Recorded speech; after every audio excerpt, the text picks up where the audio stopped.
ಅಲ್ಲ ಲಲಿತಾ, ಮನಿ ಎಲ್ಲ ಹುಡುಕಿದ್ದಾತು. ಹಾಂ, ರೂಮಿಂದ ಚಾವಿನ ಸಿಗವಲ್ದಲ್ಲ, ಎಲ್ಲಿಟ್ಟಿದ್ದಾರೆ ಮನ್ಯಾಗ? ನನಗೂ ಅದ ಚಿಂತೆ ಆತೈತಿ. ಎಲ್ಲಿಟ್ಟಾರ ಏನು ಒಂದು ಸಿಗವಲ್ದು. ಆಮೇಲೆ ಹುಡುಕಿದ್ರಾತು. ಇವತ್ತೇನಾರು ಸಿಗಲಿಲ್ಲ ಅಂದ್ರೆ ಚಾವಿ ಹೊಡೆದು ಬಿಟ್ರಾತು ಅಷ್ಟೆ. ಮತ್ತೇನು ಮಾಡೋಕ್ಕಾಗತ್ತೆ? ಎಷ್ಟು ದಿನ ಅಂತ ಹುಡ್ಕೊಂಡು ಕೂತ್ಕೊಳ್ಳೋಕ್ಕಾಗತ್ತೆ? ಅದು ಅಲ್ಲದೆ ಇವತ್ತು ಇವರು ಲಘುನ ಕೆಲಸ ಮುಗಿಸ್ಬಿಡ್ತೀನಿ ಅಂತ ಅಂದಾರಲ್ಲ, ಅದನ್ನೆಲ್ಲ ಸ್ವಚ್ಛ ಮಾಡಿದ್ರಾತು. ಇವತ್ತು ಮೊದಲು ಸರಿತಾಗಿ ಫೋನ್ ಹಚ್ಚೋಣ, ನಿನ್ನೆನ ಫೋನ್ ಹಚ್ಚೋಣ ಅಂತಂದೆ. ಆ ಕೆಲಸ ಈ ಕೆಲಸ ಅದು ಇದು ಅಂತಂದು ಬ್ಯುಸಿ ಆಗಿಬಿಟ್ವಿ, ಫೋನ್ ಹಚ್ಚೋದಾಗಿಲ್ಲ. ಇವತ್ತರ ಫೋನ್ ಹಚ್ಚೋಣ. ಅಯ್ಯೋ ಹೋದಯ್ಯವ್ವ, ಫೋನ್ ಹಚ್ಚಿಲ್ಲ ನೋಡು. ಹಚ್ಚ ಮೊದಲು ಸರಿತಾಗಿ ಫೋನ್ ಹಚ್ಚು. ಹಲೋ. ಹಾಂ ಹಲೋ ಸರಿತಾ, ಹೆಂಗದೀದಿ? ಆರಾಮದಿಯಾ? ಹಾಂ, ನಾ ಆರಾಮದೀನಿ. ನೀವಿಬ್ರು ಆರಾಮದಿರಿ? ನಾವು ಆರಾಮದೀವಿ ನೋಡು. ಏನು ನಮಗೊಂದು ಮಾತು ಏನೂ ಹೇಳಿಲ್ಲ. ಅದ್ಯಾರೋ ನಿಮ್ಮ ಫ್ರೆಂಡನ್ನು ಕಳಿಸ್ಬಿಟ್ಟಿದ್ದಿ ಮನೆಗೆ. ನಮಗಂತೂ ಆ ಸುದ್ದಿ ಕೇಳಿ ಎಷ್ಟು ಖುಷಿ ಆಯ್ತು ಗೊತ್ತಾನೆ. ನಿನಗಂತೂ ಹೆಂಗೆ ಕೃತಜ್ಞತೆ ಹೇಳಬೇಕು ಗೊತ್ತಾಗವಲ್ದು ನೋಡಿ ನಮ್ಗೆ. ಮತ್ತು ಹೆಂಗಿತ್ತು ಸರ್ಪ್ರೈಸ್? ನಾವು ಹಂಗೆ ಅವಾಗ ಸರ್ಪ್ರೈಸ್ ಕೊಡ್ತಾ ಇರ್ತೀವಿ, ನೀವು ಹಂಗೆ ತಗೋತಾ ಇರ್ಬೇಕು. ಈ ಒಂದು ಮಾತು ಹೇಳಕ್ಕೆ ಬರಲ್ಲನ, ಅವ್ರು ಬರ್ತಾರಂದ್ರೆ ಮನೆಗೆ ನಾವು ಏನಾರ ಮಾಡಿಡ್ತಿದ್ವು ಅವರಿಗೆ ಪಾಪ ತಿನ್ನಾಕ. ಅವ್ರು ಹಂಗೆ ಬಂದುಬಿಟ್ರು, ನಮಗಂತ ಸುದ್ದಿ ಕೇಳಿ ಒಂಥರ ಕೈಕಾಲ ಆಡ್ಲಾರ್ದಂಗೆ ಆಗ್ಬಿಟ್ಟು ಅವ. ಮತ್ತು ಅದಕ್ಕೆ ಚಾ ಕೂಡ ಮಾಡೋದಾಗಲಿಲ್ಲ ಅವರಿಗೆ. ಹಂಗೆ ಬಂದರು, ಮಾತಾಡಿದ್ರು, ಆರ್ಡ್ರ್ ಕೊಟ್ಟು ಹೋಗ್ಬಿಟ್ರು.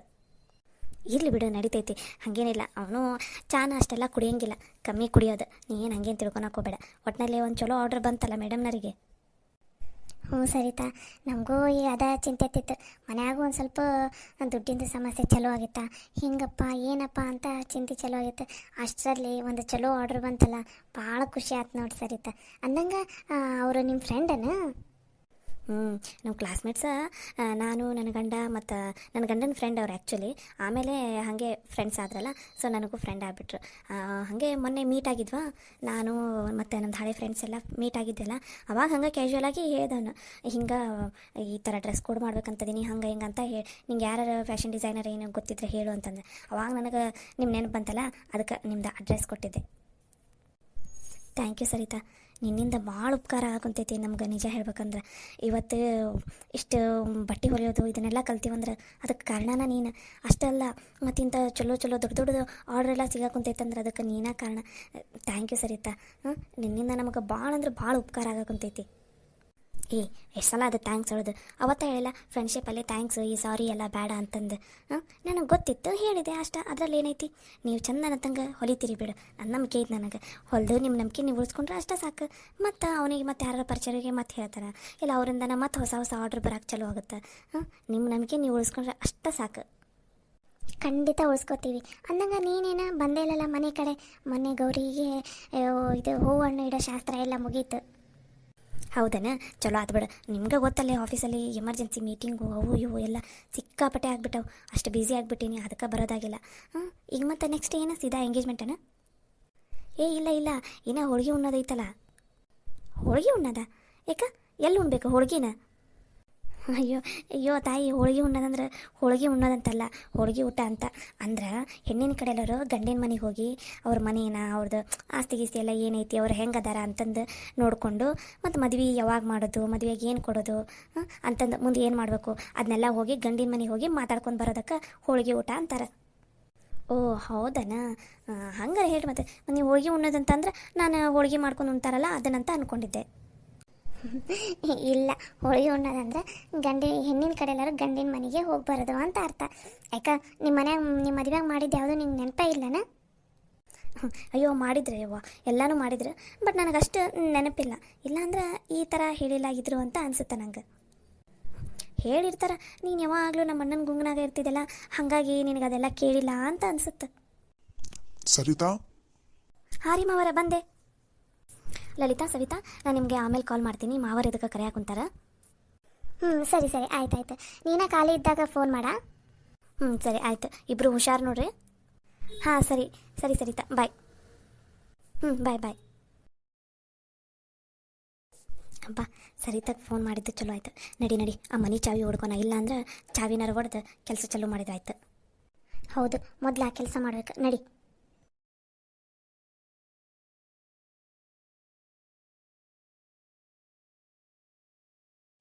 ಮಾವರ, ಏನೋ ಕರೆದ್ರಲ್ಲ? ನೋಡ್ ಸರಿತಾ, ನಿನಗೆ ಎಷ್ಟು ಸಲ ಅದನ್ನ ಹೇಳಾಕುಂತು. ಆ ದರಿದ್ರದವ್ರದ್ದು ಫ್ರೆಂಡ್ಶಿಪ್ಪನ್ನು ಬಿಟ್ಟು ಬಿಡು ಇಲ್ಲಿಗೆ ಅಂತಂದು ಅಂದರೂ ನೀ ನಮ್ಮ ಮಾತು ಕೇಳವಲ್ಲಿ. ಹಾಂ, ಏನು ಅವರಿಗೆ ಅಷ್ಟು ದೊಡ್ಡ ದೊಡ್ಡ ಆರ್ಡರ್ ಎಲ್ಲ ಹಿಡಿಸ್ಕೊಡಕ್ಕೆ ಕುಂತಿದೆಯಲ್ಲ, ನಿನಗೇನಾರು ಲಾಭ ಬರುತ್ತಾನ ಅದರಿಂದ? ಯಾಕೆ ನಿನಗೆ ನಾವು ಹೇಳೋದು ಅರ್ಥ ಆಗಬಲ್ದು? ನೋಡ್ರಿ ಮಾವರ, ಅವರಿಬ್ರು ನನ್ನ ಫ್ರೆಂಡ್ಸ್ ಅದ. ನನ್ನ ಫ್ರೆಂಡ್ಸಿಗೆ ಏನು ಬೇಕಾದರೂ ಮಾಡ್ಬೋದಲ್ಲ, ಎಲ್ಲದಕ್ಕೂ ನಿಮ್ಮ ಪರ್ಮಿಷನ್ನ ತೊಗೋಬೇಕಂತ ಏನಿಲ್ವಲ್ಲ. ಅಂದ್ರೆ ನಮ್ಮ ಮಾತಿನ ಮೇಲೆ ನಿನಗೆ ಗೌರವನೂ ಇಲ್ಲ, ಬೆಲೆನೂ ಇಲ್ಲ. ನೋಡ್ರಿ ಮಾವರ, ನನಗೆ ನಿಮ್ಮ ಮಾತಿನ ಮೇಲೆ ಬೆಲೆನೂ ಐತಿ, ಗೌರವನೂ ಐತಿ. ಹಂಗಂದು ಮಾತಕ್ಕೆ ನೀವು ಹೇಳಿದ ಎಲ್ಲ ಮಾತನ್ನು ನಾನು ಕೇಳಬೇಕು ಅಂತ ಏನು ರೂಲ್ಸ್ ಇಲ್ಲಲ್ಲ. ನನಗೆ ಹೆಂಗೆ ಅನ್ಸುತ್ತಾ ನಾನು ಹಂಗಿರಕ್ಕೆ. ನನಗೆ ಯಾರೂ ರಿಸ್ಟ್ರಿಕ್ಷನ್ ಮಾಡೋದು ನನಗೆ ಇಷ್ಟ ಆಗೋದಿಲ್ಲ ರೀ ಮಾವರ. ನಿಮ್ಗೆ ಎಷ್ಟು ಸಲ ಹೇಳಿನಿ ನಾನು, ಇದು ನನಗೆ ಇಷ್ಟ ರೀ. ನನಗೆ ನನ್ನ ಫ್ರೆಂಡ್ಸ್ ಜೊತೆ ಮಾತಾಡೋದು ಇಷ್ಟ, ನನಗೆ ಫ್ರೆಂಡ್ಸನ್ನು ಮಾಡ್ಕೊಳ್ಳೋದು ಇಷ್ಟ. ನಾನು ನನ್ನ ಫ್ರೆಂಡ್ಶಿಪ್ಗೆ ಬೆಲೆ ಕೊಡ್ತೀನಿ ರೀ. ಅಷ್ಟಕ್ಕೂ ನಾನೇನು ಕೆಟ್ಟ ಕೆಲಸ ಏನು ಮಾಡಿಲ್ಲವಲ್ಲ. ಇನ್ನೊಬ್ಬರಿಗೆ ಒಳ್ಳೇದಾಗುವಂಥ ಕೆಲಸ ಮಾಡಿದ್ರೆ ಅದು ನಮ್ಗೆ ಎಷ್ಟು ಖುಷಿ ಕೊಡುತ್ತೆ, ಎಷ್ಟು ತೃಪ್ತಿ ಕೊಡುತ್ತೆ ಅನ್ನೋದು ನನಗೆ ಗೊತ್ತು ರೀ. ನಮ್ಮ ಮನ್ಯಾಗ ನನ್ನ ಹಂಗೆ ಬೆಳೆಸಾರಿ, ಅದಕ್ಕೋಸ್ಕರ ನಾನು ಹಂಗೆ ಅದೀನಿ. ಈಗೇನು ನಿಮ್ಮ ಮಾವ ಹೇಳ್ದಂಗೆ ನೀ ಕೇಳ್ತೀಯಾ ಏನಿಲ್ಲ? ಅತ್ತೆ ಮಾವ, ನಾನು ಯಾವತ್ತೂ ನಿಮ್ಮ ಮಾತನ್ನು ಮೀರಿಲ್ಲ. ಹಂಗಂದು ಮಾತ್ರಕ್ಕೆ ನೀವು ಹೇಳಿದ ಎಲ್ಲ ಮಾತನ್ನು ನಾನು ಒಪ್ಕೊಳಂಗಿಲ್ಲ ರೀ. ನೀವು ಒಳ್ಳೇದು ಹೇಳಿದ್ರೆ ನಾನು ಕಣ್ಣು ಮುಚ್ಚಿ ಒಪ್ಕೋತೀನಿ. ಅದೇ ನೀವು ಕೆಟ್ಟದ್ದು ಹೇಳಿದ್ರೆ ನಾನು ಮಾತ್ರ ಯಾವುದೇ ಕಾರಣಕ್ಕೂ ಒಪ್ಕೊಳಂಗಿಲ್ಲ. ನೋಡ್ರಿ ಮಾವರ, ಈ ಟಾಪಿಕ್ ಬಗ್ಗೆ ನೀವೇನಾದರೂ ಮಾತಾಡೋದಿದೆ ಅಂತಂದ್ರೆ ನನಗೆ ಇವಾಗ ಮಾತಾಡೋಕ್ಕೆ ಟೈಮ್ ಇಲ್ಲ. ನಂದು ಸಿಕ್ಕಾಪಟ್ಟೆ ಕೆಲಸ ಇದೆ, ಆಫೀಸಲ್ಲಿ ಮೀಟಿಂಗ್ ಇದೆ, ಕ್ಲೈಂಟ್ಸ್ ಬರ್ತಾರೆ, ಅದರದೆಲ್ಲ ಟೆನ್ಷನ್ ಇದೆ ನನಗೆ. ಬೇರೆ ಏನಾದರೂ ಮಾತಾಡೋದಿದ್ರೆ ದಯವಿಟ್ಟು ಮಾತಾಡ್ರಿ. ಹಂಗಂದ್ರು ನೀನು ಅವ್ರ ಫ್ರೆಂಡ್ಶಿಪ್ ಬಿಡಂಗಿಲ್ಲನು? ಇಲ್ಲ ರೀ ಮಾವರ, ನಾನು ಯಾರ ಫ್ರೆಂಡ್ಶಿಪ್ಪನ್ನು ಬಿಡೋಂಗಿಲ್ಲ. ನನಗೆ ನನ್ನ ಫ್ರೆಂಡ್ಶಿಪ್ ಭಾಳ ಮುಖ್ಯ. ಅದರಲ್ಲೂ ಅವ್ರ ಜೊತೆ ಇರೋದ್ರಿಂದ ನನಗೆ ತುಂಬ ಖುಷಿ ಕೊಡುತ್ತೆ. ನೀವು ಇದೇ ಟಾಪಿಕ್ನ ಕಂಟಿನ್ಯೂ ಮಾಡ್ತೀರಿ ಅಂತ ಅನ್ಸುತ್ತೆ. ನನಗೆ ಟೈಮ್ ಇಲ್ಲ, ನಾನು ಬರ್ತೀನಿ ರೀ ಮಾವರ. ನೋಡಿದ್ರೇನ್ರಿ ಎಷ್ಟು ಸೊಕ್ಕೀಗಂತಂದು? ತೋರಿಸ್ಲಿ ಇನ್ನು ಎಷ್ಟು ದಿನ ಈ ಸೊಕ್ಕು ತೋರಿಸ್ತಾಳಂತಂದು ನಾನು ನೋಡ್ತೀನಿ. Daddy, mummy. ಕವಿತಾ, ಆರಾಮದಿಯಾ? ಹ್ಞೂ ಮಮ್ಮಿ, ನಾನು ಆರಾಮದೀನಿ. ಡ್ಯಾಡಿ, ನೀವು ಆರಾಮದಿರಾ? ಮಮ್ಮಿ, ನೀವು ಆರಾಮದಿರಾ? ಹ್ಞೂನವ್ವ, ನಾವು ಆರಾಮದೀವಿ ನೋಡು. ಏನು ಎಷ್ಟು ಸೊರಗ್ ಬಿಟ್ಟಿದೆಯಲ್ಲ ಆ ಮನೆಯಾಗ. ನೀನೇನು ಊಟ ಮಾಡ್ತೀಯನೇ ಏನಿಲ್ಲ, ಏನು 3 ಹೊತ್ತು ಬರೀ ಕೆಲಸ ಮಾಡ್ಕೊಂತಿದ್ದು ಬಿಡ್ತೀಯ.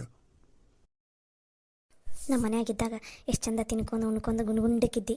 ಆ ಮನೆಗೆ ಹೋಗಿ ನೋಡು ಹೆಂಗಾಗ್ಬಿಟ್ಟಿದ್ದಿ. ಮಮ್ಮಿ, ನನಗಂತೂ ಆ ಮನೆಯಾಗಿರಾಕ ಇರಿಟೇಷನ್ ಆಗಾಕುಂತ್ಬಿಟ್ಟೈತಿ. ಒಟ್ಟು ಆ ಮನೇಲಿ ಇರಾಕ ನನಗೆ ಇಷ್ಟನೇ ಆಗವಲ್ದು ಮಮ್ಮಿ. ಎಷ್ಟು ಅವಮಾನ ಆಗುಂತೈತೆ ಗೊತ್ತಾ. ಆ ಲಲಿತಾ ಸವಿತಾ ಬರೀ ನನಗೆ ಚಾಲೆಂಜ್ ಹಾಕಿ ನನ್ನನ್ನು ಸೋಲ್ಸಾಕುಂತ್ಬಿಟ್ಟಾರ. ಬರೀ ಅವ್ರಿಗೆಲ್ಲ ಕುಂತ್ಬಿಟ್ಟಾರ. ನನಗಂತೂ ಏನು ಮಾಡ್ಬೇಕು ಗೊತ್ತಾಗ್ತಾಯಿಲ್ಲ. ಅದಕ್ಕೆ ಇವತ್ತು ಒಂದು ತೀರ್ಮಾನ ಮಾಡಿನೇ ಬಂದೀನಿ ಇಲ್ಲಿಗೆ. ಏನು ತೀರ್ಮಾನ ಕವಿತಾ? ಡ್ಯಾಡಿ, ನನಗೆ ನೀವು ಏನು ಮಾಡ್ತೀರೋ ಏನು ಬೀಳ್ತೀರೋ ನನಗೆ ಗೊತ್ತಿಲ್ಲ. ನನಗೆ ಈ ವಾರದಲ್ಲಿ ಯಾವುದಾದ್ರೂ ಒಂದು ಬಿಸ್ನೆಸ್ ಸ್ಟಾರ್ಟ್ ಮಾಡಲೇಬೇಕು. ನಾನು ನನ್ನ ಗಂಡ ಇಬ್ಬರು ಸೇರಿ ಆ ಬಿಸ್ನೆಸ್ನ ನೋಡ್ಕೊಂಡು ಹೋಗ್ತೀವಿ. ದಯವಿಟ್ಟು ನನಗಿನ್ನೂ ವೇಟ್ ಮಾಡೋದಕ್ಕಾಗೋದಿಲ್ಲ. ಅಷ್ಟೇ ತಾನೇ? ಸರಿ ಆಯಿತು, ಈ ವಾರದಲ್ಲಿ ನೀವು ಇನ್ನೂ ನಿನ್ನ ಗಂಡ ಬಿಸ್ನೆಸ್ ಚಾಲೂ ಮಾಡಬೇಡ್ರಿ, ಆಯಿತಾ? ಏನವ ನಿನ್ನ ಗಂಡ ಈಗಾರ ಸುಧಾರ್ಸನ ಏನೇನೋ ಇಲ್ಲ? ಅಯ್ಯೋ ಮಮ್ಮಿ, ನನ್ನ ಗಂಡನ ಸಲುವಾಗಿ ಸಾಕಾಗಿ ಹೋಗ್ಬಿಟ್ಟೈತಿ. ಪಾಪ ಅವರು ಪ್ರಯತ್ನ ಮಾಡಕ್ಕಂತಾರ ಯಾವುದಾದ್ರೂ ಒಂದು ಬಿಸ್ನೆಸ್ ಚಲೋ ಮಾಡ್ಬೇಕಂತಂದು. ಮನೆಯಲ್ಲಂತೂ ನಮಗಂತೂ ಎಳ್ಳು ಕಾಳಷ್ಟು ಬೆಲೆ ಇಲ್ಲ ಮಮ್ಮಿ. ಬರೀ ಯಾವಾಗ ನೋಡಿದ್ರು ಆ ಲಲಿತಾ ಸವಿತಾನ ಹೊಗಳಕ್ಕೆ ಕುಂತ್ಬಿಡ್ತಾರೆ ಮನ್ಯಾಗ. ನನಗಂತೂ ಪಿತ್ತ ನೆತ್ತಿಗೆ ಏರಂಗೆ ಆಗ್ಬಿಡ್ತೈತಿ. ಅದಕ್ಕೆ ಅವ್ರ ಮುಂದೆ ಹೌದ ನಂಗೆ ಬೆಳೆದು ತೋರಿಸ್ಬೇಕು. ಆ ಮನ್ಯಾಗ ನಾನು ನನ್ನ ಗಂಡ ಹೇಳಿದ್ದ ನಡಿಬೇಕು. ಯಾವಾಗ ಏನು ಗೊತ್ತಾ ಮಮ್ಮಿ, ಯಾವಾಗ ನೋಡಿದ್ರು ಯಾರು ನೋಡಿದ್ರು ಬರೀ ಲಲಿತಾ ಸವಿತಾ ಅಂತನೇ ಅಂತಾರೆ ಮಮ್ಮಿ. ಒಟ್ಟು ನನ್ನನ್ನು ಹೊಗಳೋದೇ ಇಲ್ಲ ಗೊತ್ತಾ. ಅದು ಯಾವುದೋ ಮೊನ್ನೆ ಒಂದು ಕಾಂಜಿ ಪಿಂಜಿ ಸಂಬಂಧ ತಂದಾರ ಆಕೆ ಗೌರಿಗೆ. ಆಕೆನ ಬರೀ ಅವ್ರ ಮುಂದೂ ಬರೀ ಅವರಿಬ್ಬರನ್ನ ಹೊಗಳ್ತಾರೆ ಮಮ್ಮಿ. ಬರೀ ನನಗೆ ಬೈತಾನೆ ಇರ್ತಾರೆ. ಅದಕ್ಕೆ ಅವ್ರ ಮುಂದೆ ಹೌದ ನಂಗೆ ಬಿಸ್ನೆಸ್ ಮಾಡಿ ತೋರಿಸ್ಬೇಕು ನಾನು. ಡ್ಯಾಡಿ, ನನ್ನ ಅಕೌಂಟಿಗೆ ಒಂದು 2 ಲಕ್ಷ ರೂಪಾಯಿ ಟ್ರಾನ್ಸ್ಫರ್ ಮಾಡಿ. ನನಗೆ ಎಮರ್ಜೆನ್ಸಿ ಒಂದು ಸ್ವಲ್ಪ ಖರ್ಚಿದೆ.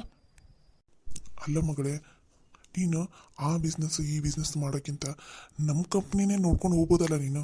ನಮ್ಮದೇ 4-5 ಕಂಪ್ನಿ ಇದ್ದಾವೆ. ಹೆಂಗೋ ಸರಿತಾ ಮತ್ತು ಸಂತೋಷ್ ಅವರು ಕಂಪ್ನಿ ನೋಡ್ಕೊಂಡು ಹೊಂಟಾರ. ನೀನು ಮತ್ತು ನಿನ್ನ ಗಂಡ ಸೇರಿ ಒಂದು ಕಂಪ್ನಿನ ನೋಡ್ಕೊಂಡು ಹೋಗ್ಬೋದಲ್ಲ. ನಮ್ಮ ಕಂಪ್ನಿ ನೋಡ್ಕೊತ ಹೋದ್ರೆ ಅದ್ರಲ್ಲಿ ಬರೀ ಇನ್ಕಮೇ ಸಾಕು ನಿಮಗೆ. ಮತ್ತು ಆ ಬಿಸ್ನೆಸ್ ಈ ಬಿಸ್ನೆಸ್ ಸ್ಟಾರ್ಟು ಮಾಡೋಕ್ಕಿಂತ ಕಂಪ್ನಿ ನೋಡ್ಕೊಂಡು ಹೋದ್ರೆ ಬೆಸ್ಟ್ ಅಲ್ಲ. ಯಾಕಂದರೆ ಆಲ್ರೆಡಿ ಬಿಸ್ನೆಸ್ ಒಂದು ರೇಂಜಿಗಿದೆ. ನೀವು ಅದನ್ನು ಚೆನ್ನಾಗಿ ನೋಡ್ಕೊತ ಹೋದ್ರೆ ಅಂದ್ರೆ ನಿಮ್ಗೆ ಇನ್ನೂ ಇನ್ಕಮ್ ಚೆನ್ನಾಗಿ ಬರುತ್ತಲ್ಲ. ಎಸ್ ಡ್ಯಾಡಿ, ನೀವು ಹೇಳ್ತಾ ಇರೋದು ಕರೆಕ್ಟೇ ಇದೆ. ಇದಕ್ಕೆ ಆ ಸರಿತಾ ಮತ್ತು ನಿನ್ನ ಮಗ ಒಪ್ಕೋಬೇಕಲ್ಲ. ಅವರಿಬ್ಬರು ಒಪ್ಕೋತಾರೆ ತಗೋ. ಯಾಕಂದ್ರೆ ಆ ಕಂಪ್ನಿ ಎಲ್ಲ ಕಟ್ಟಿದ್ದು ನಿಮ್ಮಪ್ಪ ಐತಿ. ಅದ್ರ ಮೇಲೆ ನಿಮ್ಮಪ್ಪಗೆ ಜಾಸ್ತಿ ಅಧಿಕಾರ ಇರೋದು. ನೀ ಏನು ತಲೆ ಕೆಡಿಸ್ಕೋಬೇಡ. ನಿನ್ನ ಗಂಡ ಇಬ್ಬರು ಕೂತ್ಕೊಂಡು ಮಾತಾಡಿ ಒಂದು ನಿರ್ಧಾರಕ್ಕೆ ಬಂದುಬಿಡ್ರಿ. ಅಯ್ಯೋ ಮಮ್ಮಿ, ನಾನು ಏನಂತೀನಿ ನನ್ನ ಗಂಡ ಅದಕ್ಕೆಲ್ಲ ಹೂನ ಅಂತಾನೆ. ಈಗೇನು ಬೇಡ ಗೀಡ ಅಂತ ಏನು ಅನ್ನೋದೇ ಇಲ್ಲ. ಮತ್ತು ಹಂಗಂದ್ರೆ ಚಲೋ ಮಾಡಿಬಿಡಲ್ಲ, ಮತ್ತೆ ಅದಕ್ಕೆ ತಲೆ ಕೆಡ್ಸ್ಕೊತಿದೆ. ಬಾ ಮೊದಲು ನೀನು ಕುತ್ಕೊಂಡು ಮಾತಾಡ್ಬರಿ, ನಾನು ನಿನಗೆ ಫ್ರೆಶ್ ಜ್ಯೂಸ್ ಮಾಡ್ಕೊಂಬರ್ತೀನಂತ. ಹ್ಞೂ ಮಮ್ಮಿ, ಮೊದಲು ಜ್ಯೂಸ್ ತೊಗೊಂಬ. ಆ ಮನ್ಯಾಗ ಜ್ಯೂಸು ಕುಡಿಯೋದಕ್ಕೆ ಆಗ್ತಾಯಿಲ್ಲ ಗೊತ್ತಾ, ನನಗೆ ತಲೆ ಕೆಟ್ಟು ಹೋಗ್ಬಿಟ್ಟಿದೆ. ಫ್ರೆಶ್ ಜ್ಯೂಸ್ ಮಾಡ್ಕೊಂಬ ಮಮ್ಮಿ. ಸರಿನಮ್ಮ, ಆಯ್ತು, ಕುತ್ಕೋ ಹೋಗಿ. ಮಗಳೇ, ನನಗಂತೂ ಆ ಮನೆಗೆ ನೀನೇನು ಮದುವೆ ಮಾಡಿಕೊಟ್ಟು ಎಲ್ಲಿ ತಪ್ಪು ಮಾಡಿಬಿಟ್ನೋ ಏನೋ ಅಂತ ಅನ್ಸಾಕೊಂತೈತಿ.